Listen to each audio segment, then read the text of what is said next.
Hey, Lan, Duke, and Dinus. I work in the post-production house in the film industry, and I think doing a deep dive into the behind-the-scenes of cinemas would be a cool video. Go into DCPs and film delivery. Super cool, and something that, for some reason, we've never really been able to nail. I don't know what it is.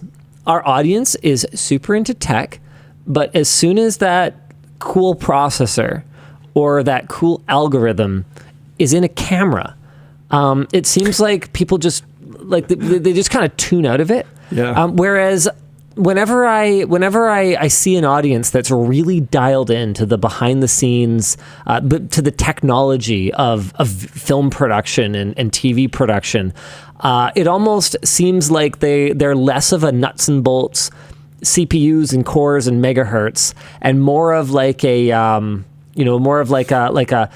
lighting and codecs and like it's a different kind of geek. Like there's an overlap between us and a channel like Corridor Digital. But it's a different kind. It's not as big as I think you guys would think. Like we did a video a little while back on one of those motion capture setups with all the cameras, and someone goes inside the like globe of cameras, and it like did fine. And the people who thought it was cool thought it was really cool. And we did that studio tour of speaking of Shadow of Mordor. Help me. What's that studio called? Monolith? Is it Monolith? Uh, Shadow of Mordor. Monolith Productions. Yeah, Monolith. Yeah, we did that tour of Monolith, and that was super cool too. But it was relatively niche. Like it didn't perform that well. Man, was it cool to do though? Oh, that was so sick. So cool. That was really awesome. So I don't know that that's something you're going to see a ton of from us. Like we got an opportunity to see one of those big video walls like they famously used on The Mandalorian for virtual production season 1. And I was like, okay, can we game on it? You know, I'm looking for an angle that's tie it in. Where I can tie it into our audience, which is really technophiles, gamers. We have a lot of folks that are really into the enterprise side of IT as well. But at the end of the day, all those things tie back into the IT side of gaming, the IT side of sort of corporate infrastructure. It's IT rather than consumer electronics.